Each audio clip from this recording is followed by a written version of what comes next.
ধান বিক্রি করব, এই জন্য বস্তা ভরতাছি, বাজারে নিয়ে বিক্রি করব। এই বস্তার মধ্যে বইরা একজন বদলে নিলাম, সে নিয়ে অটোর মধ্যে রাখবে, অটোতে করে তারপরে এগুলো নিয়ে দোকানে দিব। এই যে আমাদের বদলি ভাই, ওদিকে লোক পাওয়া যায় না এখন, বদলি দেখা একাই নিতেছে। আর আবার অটো আছে, অটোটা দিয়া এতে এগুলো নিব আমাদের নারায়ণপুর বাজারে বিক্রি করার জন্য।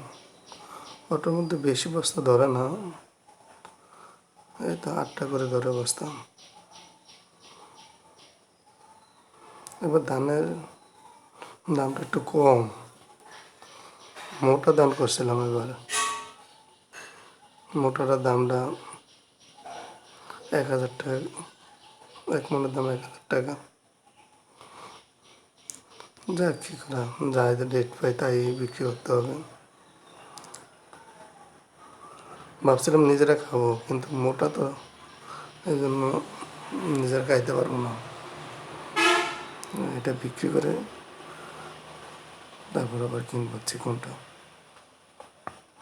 এই তো নারায়ণপুর বাজারে এসে হচ্ছে, এসে এদিকে আবার লেবার আছে, লেবার গাড়ির থেকে নামায়, নামানোর পরে আমাদের বস্তা তো ছোটো ছোটো, একবার বস্তা বড়,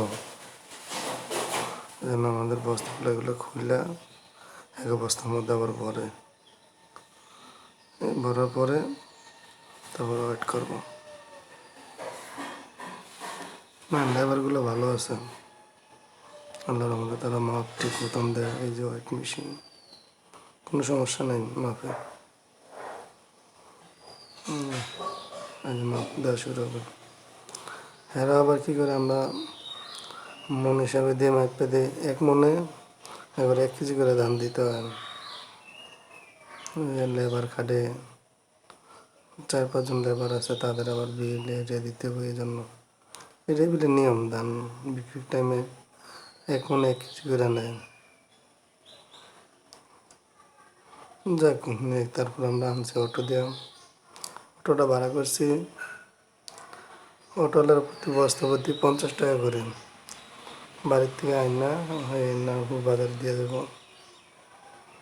এক বস্তা মাল আসলে মাথায় লইলে বোঝা যায় খোঁজা কত হইয়া, তারে 50 টাকা করে দেব। আমাদের বস্তা বেশি হয় না, 30টা বস্তা হয়েছে। হয়তো আমাদের ড্রাইভার যারা দিয়ে আনছে তারা 1500 টাকা দিছি, আবার হালকা পাতলা নাস্তা খাওয়াইছি, এই তো।